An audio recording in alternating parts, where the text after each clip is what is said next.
Welcome back to the Comp Closet podcast. Thank you so much for tuning in. I'm your host, Ciara Moore, and today we are joined by a beautiful FMG International Fitness Champion. She's a mum and also an elite fitness and lifestyle coach. She's currently on prep for her next FMG show, which is so exciting. Ciara Martinez, welcome. Hi, thank you so much for having me. I've listened to your show for so long, so to be on here is crazy. And on the day that your episode released as well. So I that's so know, what are the exciting. chances? I I know. absolutely love I love listening to your podcast as well, and I'm so excited to hear more about your story. So tell me about what life kind of looked like for you in the early days and how you got into fitness. Like, were you always kind of into it from the start? Well, in high school, I did cheerleading and soccer, so I was always like on team sports and things like that. Got away from it in college, but kind of still always wanted to work out. I was always looking for that quick fix. I've tried every diet pill, everything, because I always set a little heavier. My family genetics is bigger, but we do have the ability to build a lot of muscle, so that's really awesome. But if we don't manage it, we get big fast. Like that's just our genetics. Kind of up and down the same 20 pounds through majority of my 20s, and then had my two children. And after my son was born, I had a 1.5 year old and a newborn baby. I broke my leg 6 weeks later. Then my husband, we got transferred from Texas to Florida, so we had to move across country.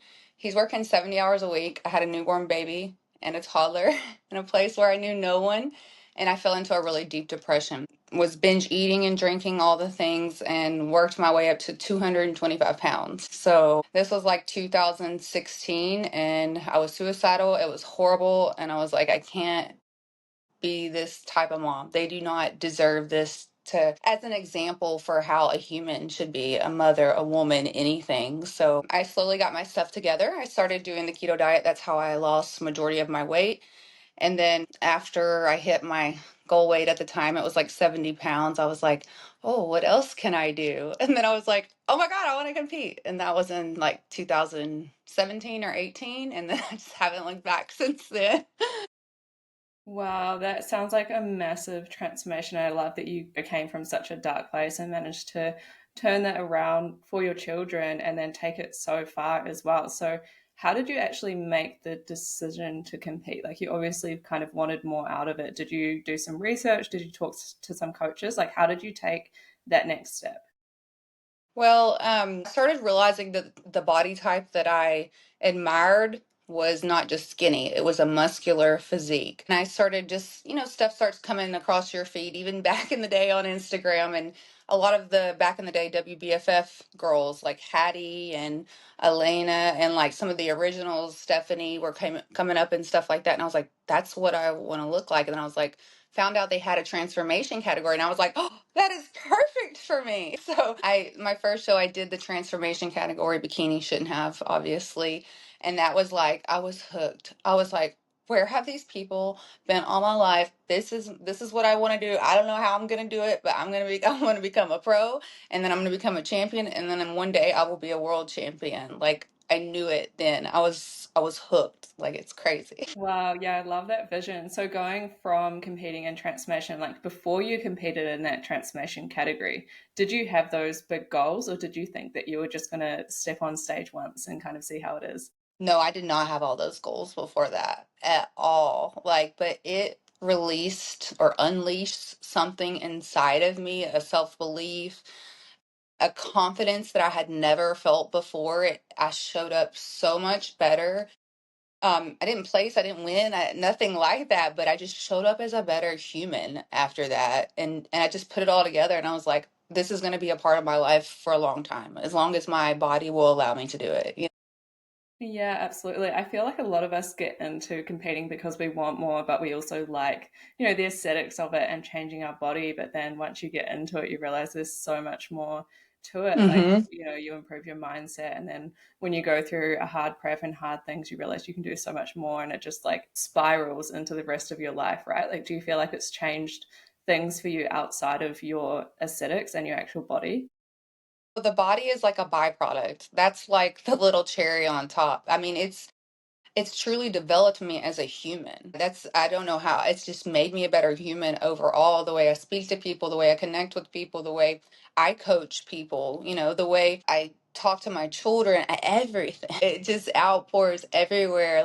And I know it's not for everyone 100%, but if you're thinking about do it, it's always worth at least if you have a little niggle in your head. I always tell people, I'm like, if you have thought about it more than like 5 times, you probably just need to do it at least once.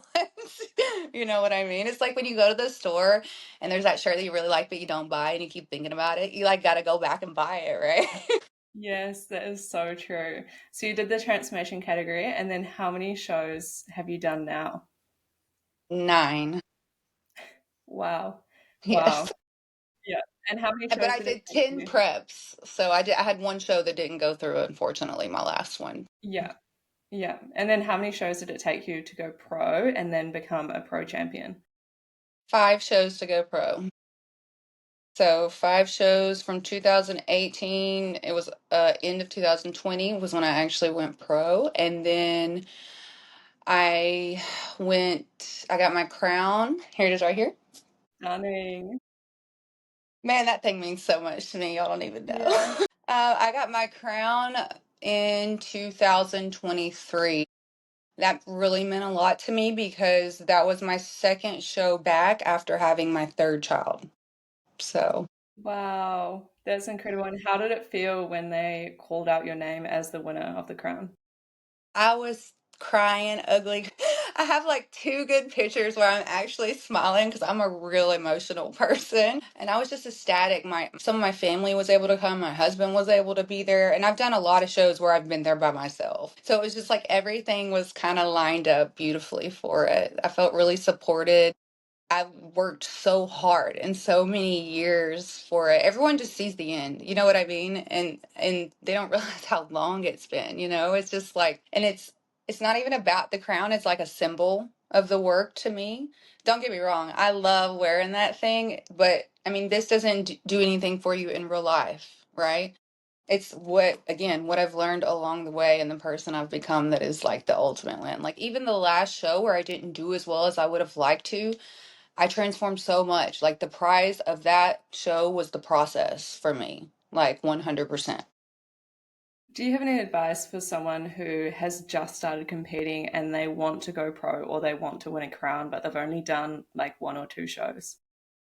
Just keep going. And make sure you have a good coach and know that if you have the math, if you've done a show or two, you know if you need where you need to put on size or you don't. That's something if I could go back in time, I would change because I was just addicted. I was like, show, show, show. I didn't even, like I said, I loved it. It really wasn't about the place. It's never about the placings at every show. It's just being around the environment, the energy, the people. Like I said, but yeah, you just have to keep going and you need to have a plan of action. You can't just like be all willy nilly about it. You have to make sure that you're like, well, do I need to build? If I need to build, I need to do that. Have a timeline laid out. You can't just like have things up in the air. I think that's one of the biggest things I've gained over time is the organization and planning of things over bigger timelines other than like 6 months. You know what I mean? So I know you used to be a Yes. project manager, so you've always been like super organized. I had to learn that later in life. You definitely have to be organized, but I think it is hard to develop that patience and the long term view as well. Because, if you think, okay, I'm going to have a year between shows, it sounds like a lot of time to build. But by the time you go through like the reverse diet or the recovery phase post show, like that takes a good, 3 to 6 months to get back to optimized state. And then you've got to actually build. And then you've got, 3 to 6 months prep again as well. So, like, there's your It's year like gone a almost. So big cycle. yeah, really need that long term view. And I think, like you said, having a good coach that can kind of map that out for you and be realistic really helps because it is hard to, not get FOMO and just jump back onto a stage. Mm-hmm.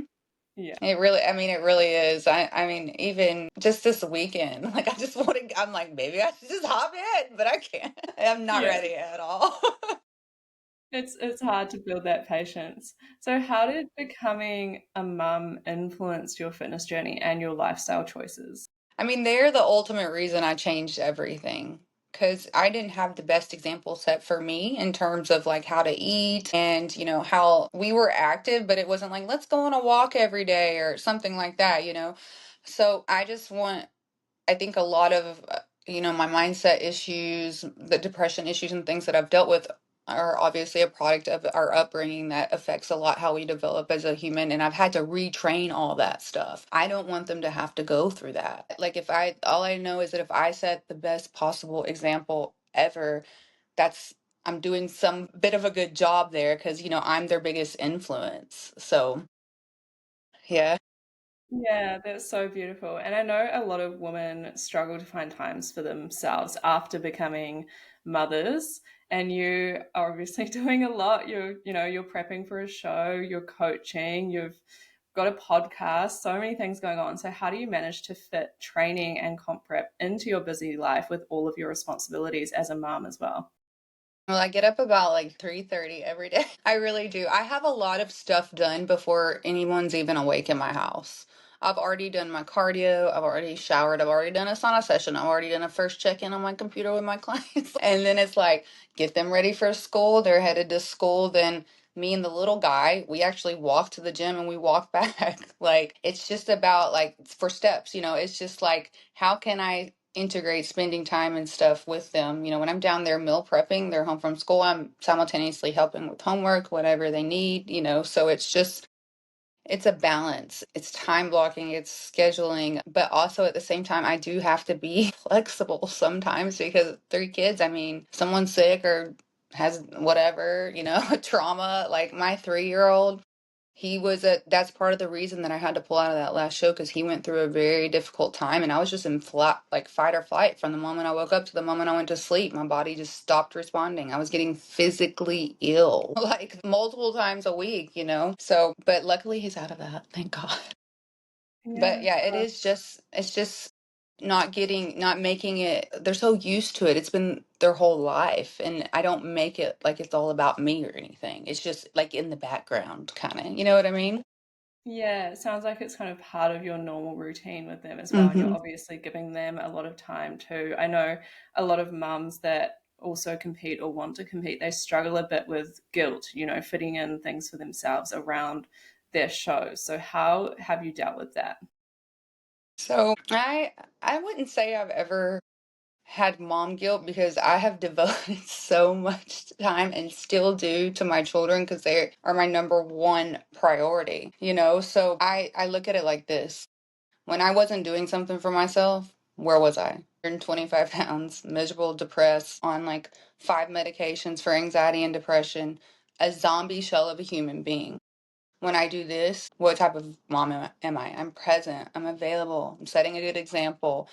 I have no mom guilt for that whatsoever. I cannot be a good mom if I'm not taking care of myself in a way that serves me. And for me, that is doing the competitions and things. I love it so much. It's a healthy outlet, and it makes me, like I said, a better person, a better mom, a better partner, a better friend, everything. Yes, that's so powerful. And I think it's amazing that your children can grow up with that example as well. Like it's just going to be normal to them to live a healthy, active lifestyle, which, would impact them in so many positive ways. So, yeah, I love that. Yeah. So, with 7-year old, she's already been asking to like meal prep. That's really wow, cool. That's like yeah, a really cool thing. that's amazing. I wish I learned that, at a younger age rather than kind of in my 20s. It would have changed so much. Me too, girl. So, with the Florida FMG show coming up in what, 9 weeks? 9 weeks. Oh my gosh. Yeah. How are you feeling about getting back on stage? If I was, I'd be lying if I said there wasn't a little bit of. I was just actually talking to Candace about this the other day. I'm scared something might happen like last time because nothing like that's ever happened to me. But then I have to look at the big picture. That was 10 preps, one where my body went haywire. But it was a outside stressor that I could not escape. And ultimately my health and my children comes first. That's number one. So that fear is definitely there. I'm trying to like turn it around in my brain all the time and just remember that, I've done it a million times before. if I can go from what I used to be to winning in a crown, like I can do it. It's not about beating anybody else, or of course I would love to win another title, but it's not about that for me. Like it's just about the whole entire thing. So Yeah, absolutely. I think, when you have something happen on a prep, it can be quite hard to kind of overcome the fear that it's going to happen again or something else is going to happen. I know a lot of people get fears around, getting injured or something happening, like, for people prepping during COVID and having cancelled shows and all of that. It's so hard not to focus on that. But is there anything that's kind of helped you with, not focusing on what might happen and just focusing on your prep instead?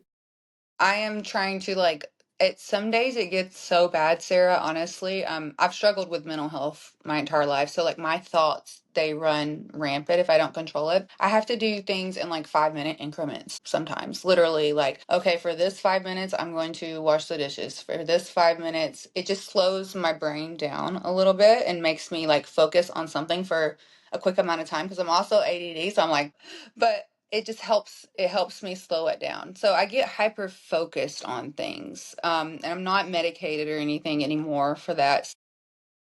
Like if I don't control it, I will literally go crazy. You know what I mean? And I've done the comparison game. I don't do any of that anymore. I don't know who's in my category. I don't know anything about that. I just have to focus on doing every single possible thing that I can do every day to be my best. Literally, it sounds cliche. Look where I can be that 1% better every day. It does work.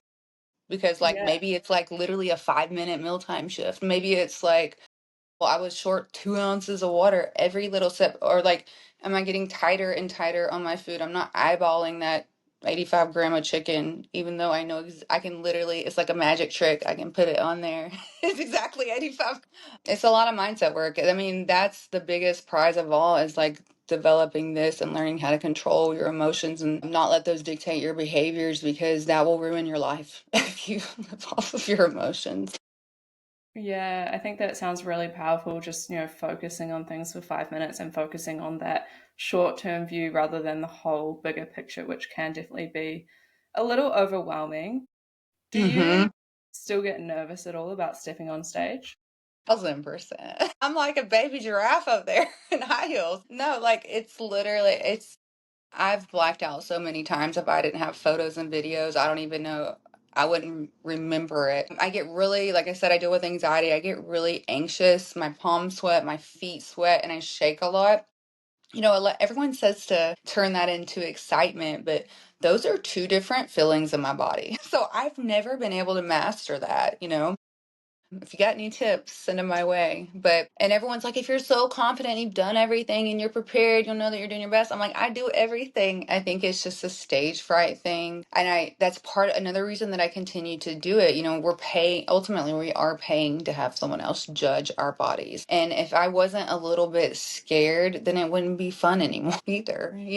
So, Yeah, that's true. I think it's important to remember for, first time competitors or people who have only done a couple of shows that, like pros still get nervous as well. It's so normal to be nervous and a bit shaky in that. And it really doesn't matter as long as you've practiced your posing and you kind of, get your posing done on stage, which your body will kind of know how to do if you've practiced mhm. it enough. You'll be absolutely fine. Like the judges don't mark you down for shaking a little bit or anything like that. And there's so much you can do as well to portray confidence in your posing, even if you're not feeling confident. So I think that is important to remember for new competitors that, pros definitely feel nervous as well. And it's completely Yeah. normal. Yeah, Yeah. I mean, like, I think if you've had a stage background or you were a dancer, I mean, those are the people that are like, can just like flow and that's where I want to get to, but they've got like 20 years on me or whatever of lessons. It took me like, I'm going to say 4 years before I could even flow. Like, I was just very robotic. I was a cheerleader. It was like one, two, like stiff. So and people underestimate how hard it is. Like the posing, like everyone's like, get a posing coach, get a posing coach, get a freaking posing coach. Yeah, Do absolutely. I not think delay that. Yeah, I think we touch on that almost every episode. Everyone's like, start posing early, get a posing coach. So it should be drilled into people like as soon as you decide you want to compete, just get a posing coach straight away. Even if you're a year out or 18 months out, like just start early because there's never, never too much time for posing. Right? It's like your physique does not look the same, but it feels the same in your body. And that I almost didn't even have that connection, I would say, for the first 2 or 3 years, because I wouldn't want to put on my bikini because I felt gross and I didn't want to record. And I was like, and it would just like put me in a bad headspace. You know what I mean? Yeah. So I would just stop posing in like my off season in the beginning and stuff like that. And I'm like, I could have been so much further now if I just posed the entire time, you know? Yeah, that's so true. Is there anything like funny or unexpected that happens to you during preps? Well, just my dumb prep brain stuff. Like, I mean, I'm sure you've heard some. I mean, I've listened to every episode, some crazy stories. Like, I mean, like flip flops in the refrigerator, like remote in the freezer. One time, this was actually a dangerous one. I used to have one of those stove tops that is glass. You know, and it's like infrared and it heats up. I was meal prepping. I had to run and get my kids from school. I just took the food off and like covered it, and I didn't turn the eye off, and I left like a hand towel, and it was like 2 inches from it. It could have burnt the whole place down. I was so lucky. And I just feel like I give blonde being a blonde its meaning when I'm impressed. 'Cause I'm just no, that's literally what I feel like though. You know, you're just kind of like dingy and all over the place, but I love it. I don't know. Yeah, I can definitely relate to that. There's definitely some funny stories that I've heard from people as well. Oh my gosh, it's lucky that tea towel wasn't closer to the Oh my stove. God, I That's so know. scary. Yeah, So I have actually you? had, oh, I'm sorry. I was gonna have one more. I was at a posing session like 6 weeks out. Someone literally sawed off my Cadillac converters off of my car in the parking lot. That was the crazy story. Oh my gosh. Yeah, that wasn't my fault though. That was just some random people. Apparently they have some metal they can sell or something. Wow, so you got out of posing and they were just gone.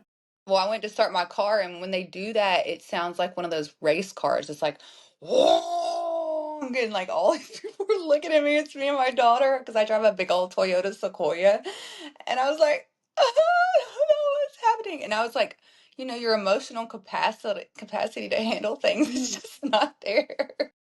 My poor daughter saw my whole meltdown. My husband and my boys were in Oklahoma. They were in another state. Like and then my phone stopped working, and so they had to call me an Uber. Like it was a whole thing. Oh my gosh, yeah, your capacity to deal with those things when you're depleted and having less food and a bit tired from everything you're doing is definitely a bit lower when you're on prep, isn't it? It really is. Yeah. What would you say is the biggest challenge that you've faced, throughout your journey, whether that's on prep or just a general fitness journey, and how did you overcome that? I would say when I have to put on weight when I'm building, I know everyone says that's a little bit difficult, but I think when you're coming from being severely overweight, when you do it even intentionally, it's a scary situation because um, have you ever dealt with binge eating or anything like that? Not personally, no, but I know it's something that a lot of, competitors struggle with, particularly post show. Yeah, it's something I struggled with when I was bigger.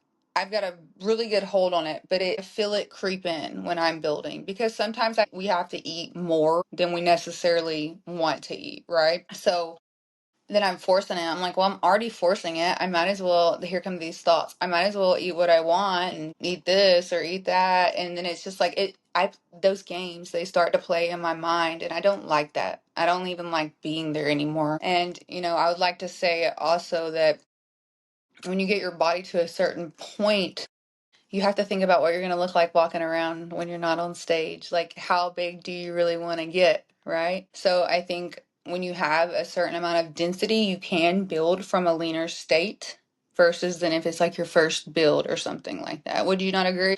Yeah, that's so true. I think, with every build, as you do have more density, your body composition looks slightly better, when you carry Mm-hmm. more weight. I think that's definitely a thing. But how did you overcome kind of those thoughts and those feelings of wanting to binge when you're in a build phase? I mean, I would be lying if I said I haven't sometimes, I like to find things that I'm so sneaky, girl. I argue with myself in my head. I'll find things that are healthy and then that will become my thing. Like I've done it with pistachios, nuts, like almonds, cashews. You know, before you know it, you've had like six handfuls and it's your whole day's worth of food, you know what I mean? And it's like I've went through it so many times and it's like, okay, the universe is like, okay, smack in your face. How many times do you need to learn this lesson that even if it's something healthy, it is not okay to eat in excess. It really is a sin. You know, I believe in God, and you have to start to look at your body. It is a vessel that He gave us while this time, we have this time on this earth. It's a limited, opportunity here, and we have to take care of it. It's not just about, I love the stage, I love this physique. It's about longevity for me. I'm about to be 40 years old. I want to be running around at like 75, like these bodybuilder ladies I'm seeing on Instagram right now, I want to feel good. I want to live long. I want to prevent disease and aging as much as possible. It's about so much more, and I just have to remember those things when I feel those challenging thoughts and feelings coming in. Yeah, I love that. And have you ever had any moments of like overwhelming doubt or self doubt? Yeah, in the beginning, a lot.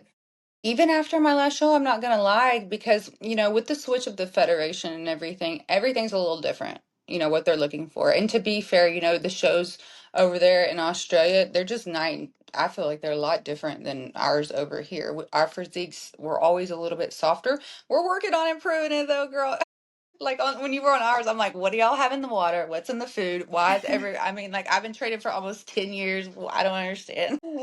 But it's just it's a lot, girl. It's so much.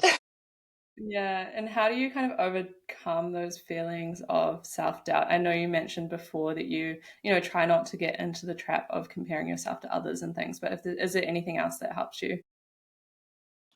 I have to, again, I can't really be alone with my thoughts a lot. So I've constantly got positivity pumping in my brain, whether I'm listening to sermons, a podcast, an audio book, or I am filling my time with teaching my kids something or on client calls and things like that. I find it's most challenging when it's quiet and there's nobody around and it's not a tired time. So it's not like nighttime or something like that. If I exhaust myself enough and keep my ears filled with positivity enough, I have no ability to think about anything else, right? Because I am practicing what the type of person that I want to be. I am feeding my mind everything it needs to be that. I am implying the actions to become that every single day. And that's all I can do. Yes, I love that. Absolutely. I definitely think that helps, like, filling your head with positive things. Like, if you're watching, negative things like the news and surrounding yourself with negative people, then it's going to be so different to, surrounding yourself with positive, uplifting people, listening to podcasts and just filling your head with those positive things. It's so, so powerful. Yeah, like even some of the music I would listen to has changed. It'd be like be this and F that, all this stuff, and I'm like, it kind of starts to rub me the wrong way, and or like I can't watch scary TV and things like that because then I'll start to like be out for my steps and thinking somebody's following me. That stuff, it affects your subconscious, like everything you're viewing on your phone, everything you're watching on TV, the words you are hearing, it is affecting how you think and feel about yourself deep down and your perception of the world and others. So like if you have the negative stuff in there, it's got to go. Yeah, absolutely. That's so true. I completely relate to that and having, the positivity and the podcast and everything. But in saying that, I can't not watch, murders and horror things. I can't. I'm a big scare. I will be if we watch a scary movie or went to a haunted house. My husband, I would be calling him. Somebody's upstairs. Somebody's downstairs. You got to come home from work. Like that's me. Wow. Yeah, maybe we avoid that for you then. Yeah. Cool. So for other women, especially mums who might think that they've got way too much on their plate, but they want to start competing, what advice would you give them? Well, I know I've personally worked with a lot of moms, and the first thing I hear most often, do you really think I can do it? It's like I feel like a lot of moms lose that self belief that they could do something like that, number one, or there's a fear of judgment there, number two. There's a lot of different things that could be going on. And I'm like, if anyone is willing to put in the work, and follow the plan, you can do it. You can literally do it. You just have to follow the plan, but there has to be that desire there. Because if that desire is just physical, you probably will burn out or won't make it or do one show and never go back. It has to be more than that. I was reminded of this today from Maheen. Your why has to be so deep, and it has to be more important than anything else. Like, it's a very expensive hobby, let's be realistic. Like, and it's got to be about more than that. It's more than about looks, more than about money, more than about social connections or any of that. It's about so much more than that. And if you have the desire, you can definitely do it. It will take structure, it will take planning, but you can do it. Yes, so true. And I think looking for proof in other people who are in a similar situation to you is really helpful as well, because there's a lot of people who have overcome a lot to compete. There's a lot of mums out there competing as well. So there probably are people in a similar situation to you who are competing and competing successfully too. So I think looking at some of those success stories and having that strong why is really, really helpful. I agree too. I don't remember seeing any. Oh, that's my little boy right there. Sorry. I don't remember seeing any moms doing what I was doing. I didn't have any inspiration like that whenever I was starting. And I thought that would be really cool to be that person, for someone. I mean, what have you heard? I'm too old. I'm too far gone. I'm too busy. I'm too tired. That's all excuses. That's all excuses. So Yeah, absolutely.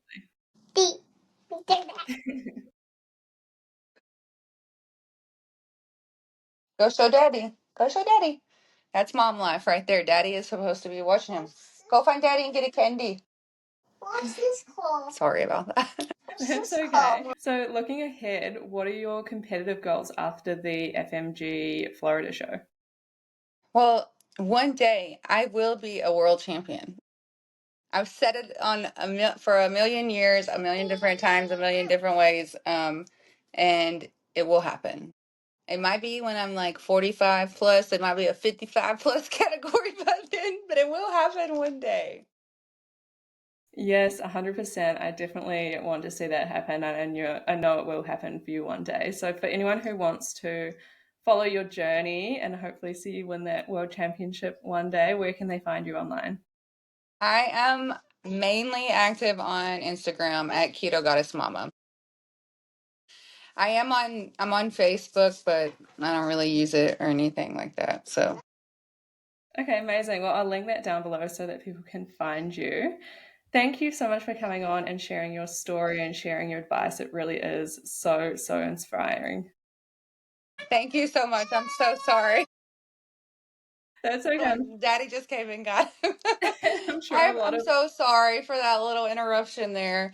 I really appreciate you taking the time to have me on your podcast. I re-listened to ours today. It was so good. We so enjoyed having you, and wish you all the success. And I love following you as well. It is absolutely so inspiring. You always post something inspiring every day, and I'm trying to do better. Everyone's like, "You're doing better."